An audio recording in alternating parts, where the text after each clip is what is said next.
সচিবদের প্রতি মাননীয় প্রধান উপদেষ্টা 25টি নির্দেশনা দিয়েছে এবং ওই 25 নির্দেশনার মধ্যে জামাত শিবিরের জন্য কিছু বড় সুখবর রয়েছে। আমি একটু ভিন্নভাবে বিষয়টা আলোচনা করতে চাই। দর্শক, আপনারা জানেন যে প্রশাসনিক লোকজন বিভিন্নভাবে এখনো হাসিনার পক্ষে কাজ করে যাচ্ছে, বিশৃঙ্খলার চেষ্টা করে যাচ্ছে এবং এখনো বিভিন্ন সচিবদের বিরুদ্ধে অভিযোগ যে তারা হাসিনাকে সার্ভিস দিয়েছে, হাসিনাকে রক্ষা করার জন্য অবৈধভাবে বিভিন্ন কাজও করেছে, হাসিনার চাটুকারিতা করেছে, হাসিনার অবৈধ শাসনের সুবিধাভোগী। এই জন্যে সচিব বা অ্যাডমিন সেক্টরের লোকজনদেরকে নিয়ে নাগরিকদের একটা উৎকণ্ঠা রয়েছে। এরই মধ্যে আপনারা দেখেছেন যে তাপস্বী তাবস্সুম উর্মি নামের এক বেয়াদব, এক সন্ত্রাসী, এক বরখাস্ত কথিত নির্বাহী ম্যাজিস্ট্রেট, যাকে জনগণ পেলে জায়গা মতো উচিত শিক্ষা দিবে, তাকে বরখাস্ত করা হয়েছে। কত বড় ধৃষ্টতা দেখিয়েছিল। আবু সাইদকে সন্ত্রাসী বলেছে।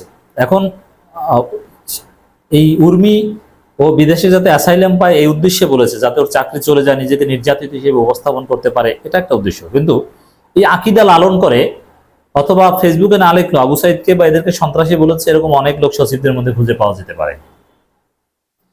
সেই প্রেক্ষিতে ডক্টর ইউনূস পরিস্থিতি বা অনেক কিছুই পরিবর্তন হয়েছে বা জরুরি নির্দেশনা দিয়ে পরিস্থিতি ঠিক রাখার চেষ্টা করছেন। আমলাতন্ত্রের দৌরত্ব এটা আর থাকবে না।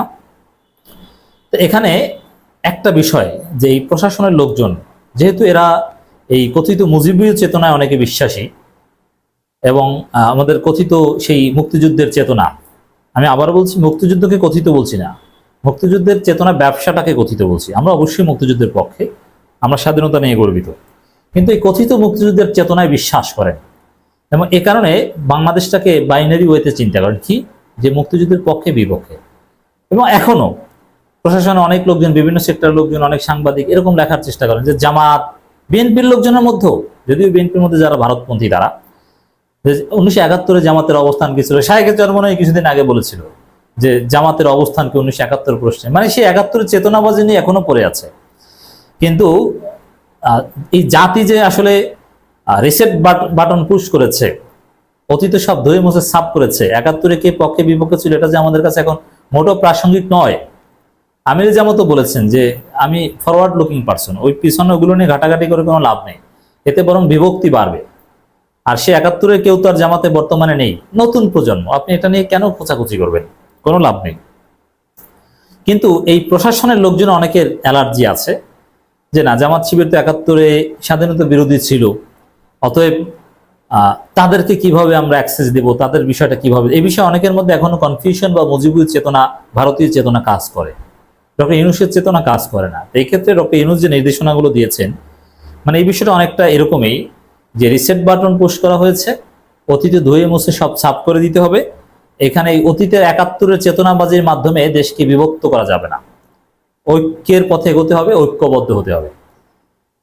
এটি হচ্ছে জামাত শিবিরের জন্য সুখবর যে জামাত প্রশ্নে 71-কে রিলেট করে কোনো ডিভিশন ক্রিয়েট করা যাবে না, কোনো চেতনাবাজি করা যাবে না। ডক্টর ইউনূসের নির্দেশনার মধ্যে এই বিষয়টা কিন্তু আছে। গুরুত্বপূর্ণ নির্দেশনা। আমরা যদি কিছু মৌলিক নির্দেশনা একটু বিশ্লেষণ করি।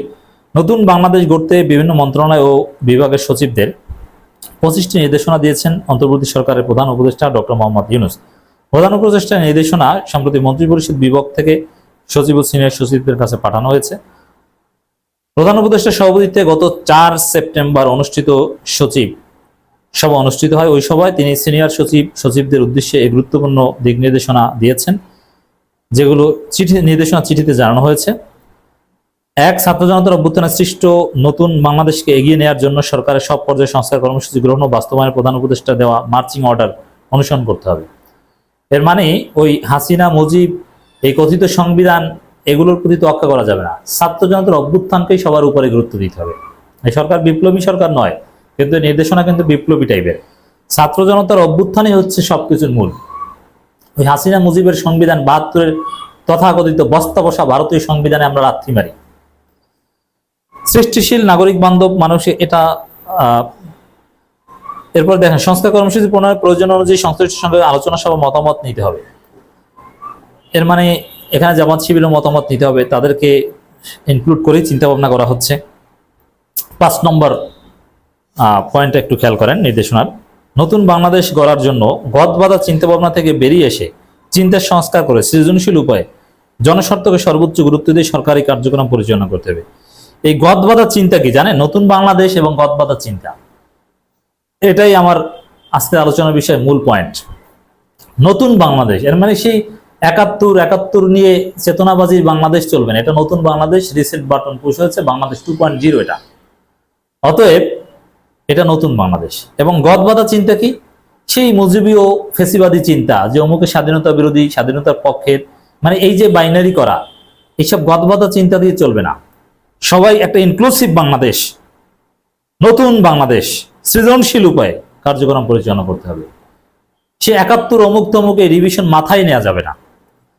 ডক্টর ইউনূসের নানান বক্তব্য থেকে কিন্তু এটা স্পষ্টতই বোঝা যাচ্ছে। অতএব এটা জামাত শিবিরের জন্য একটা সুখবর যে তাদেরকে বাদ দিয়ে, তাদেরকে ঘায়েল করে যে রাজনীতির একটা সংস্কৃতি বা প্রশাসনের সব জায়গায় মানে জামাত ট্যাগ কি নগ্নভাবে জামাতের বিরুদ্ধে বলা হতো হাসিনার আমলে, মানে এগুলো চলবে না।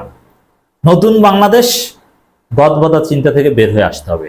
বাংলাদেশ 2 রিসেট বাটন, এই জিনিসটাকে আমরা গভীরভাবে ধারণ করতে চাই।